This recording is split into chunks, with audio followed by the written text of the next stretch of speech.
Good evening and salutations, my BNB fans.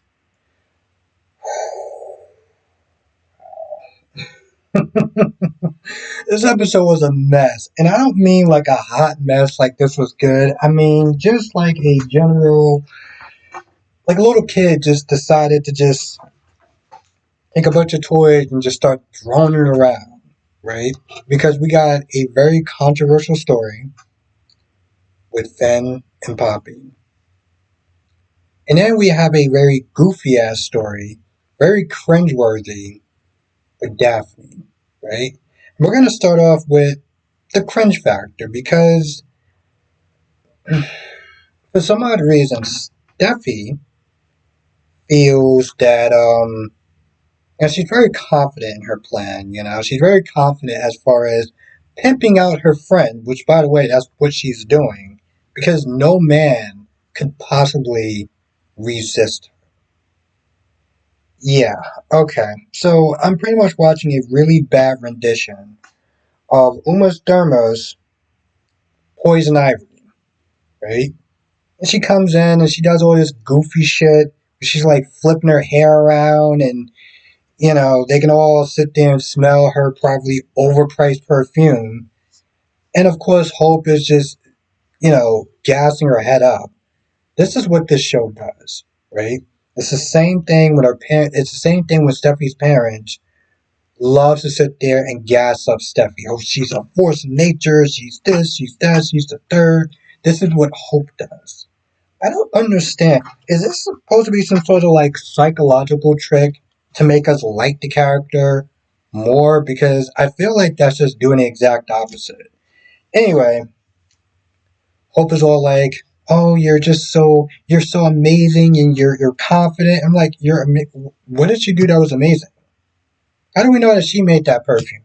How do we know that the lab tech, the lab boys, the girls, or whatever didn't sit there and make that? It's like she's praising her so much, and it's just kind of irritating to watch.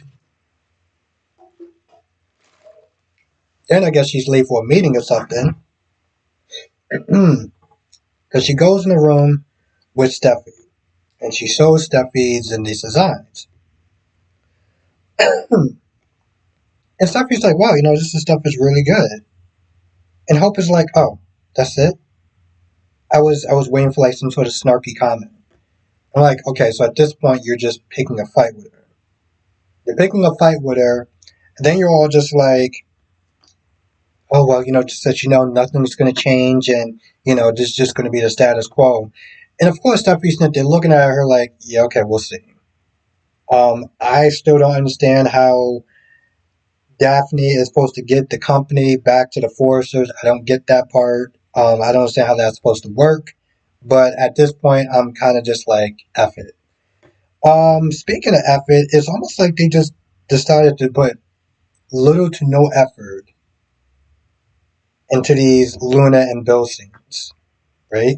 Because Bill has an announcement after, Luna is talking about who her daddy is for like the 9,000th time, or who could he possibly be.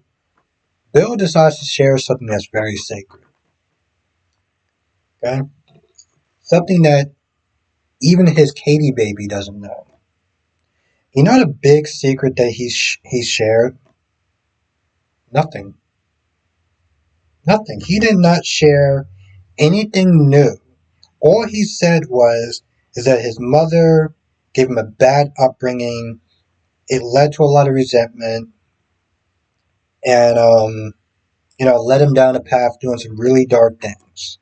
And he wants to sit there and be there for her, um, and show the world that people can sit there and change. Sometimes your darkness and your upbringing doesn't define you. Well, that sounds all good and great, but that wasn't anything new.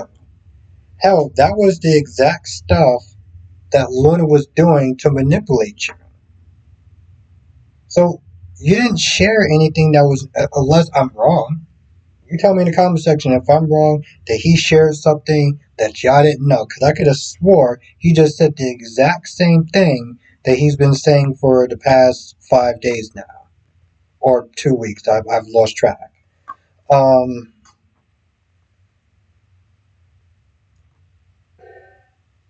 what the hell kind of perfume is that? Because there's a point where Steffi and Rich are talking, and then out of nowhere, they just, you smell that? It's so intoxicating.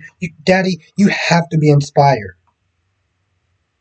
Is this chick just like bathing in this perfume at this point? Because it feels like she's just drenched in it. And she's taking off her scarf. She's giving him his scarf and everything like that. Like, what are you doing at this point? This is so dumb. But like, I don't know. I'm not really into perfume. I've had cologne collections from time to time, but like, I don't get the. I mean, I know it's a soap opera, and everything is very hyped up. But like, I've been watching soap operas since high school. I've never seen a more goofier story. By the way, let's go back to Bill for a hot minute. Remember when I sat there and said that Bill had a very piss poor plan? Not just because people walk in his house at all hours of the time of day.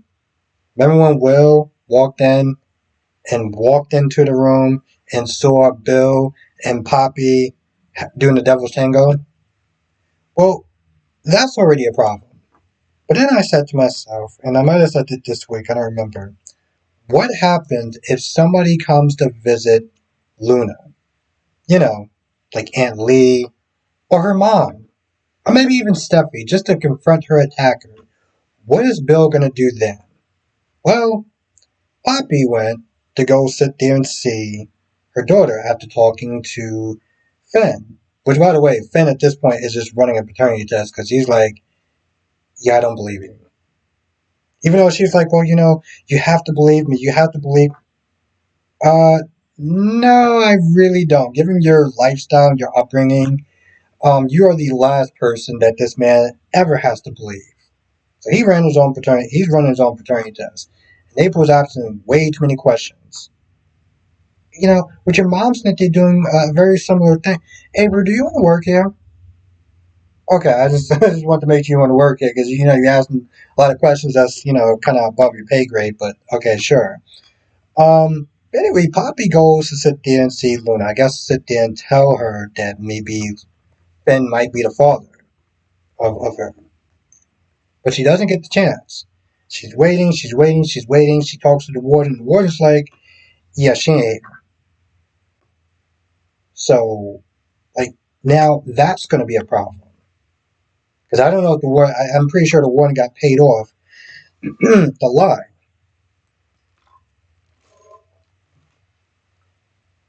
It's like none. Here's the truth of the matter. This whole bringing Luna back to the show was extremely sloppy, right? Because she already off two people, and somehow, the judge and the warden was like, "Let's just let her out." I mean, we'll let her in Bill's care, but we'll let her out.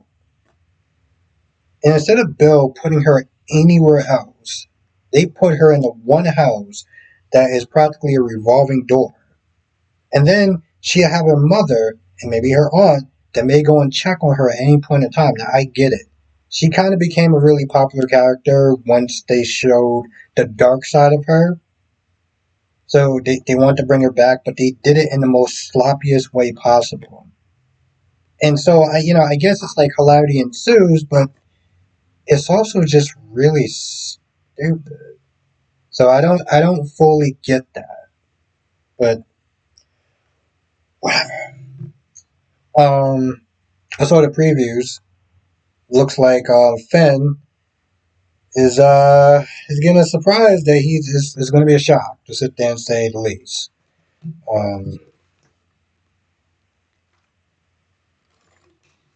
I think at this point he's going to be the dad because they already decided to go the controversial route with showing that those two hooked up, even if they're not blood. Just the mental thought of you slept with somebody that you consider your nephew. You know what I'm saying? Like they already went that route. So here's the thing: even if that Luna is not Finn's daughter, they still already opened that box. Still already opened that box. But I have a feeling that they might as well just go all the way. I mean, it's already weird as shit. They might as well just go all the way at this point. Now that's actually going to do it for this review. If I missed anything, write it in the comment section. I'll come to the live stream tonight. We'll be talking about Born and Beautiful, Young and Restless, General Hospital, Days of Our Lives, 8 p.m. Eastern, 5 p.m. Pacific. And hopefully I'll see you out tonight.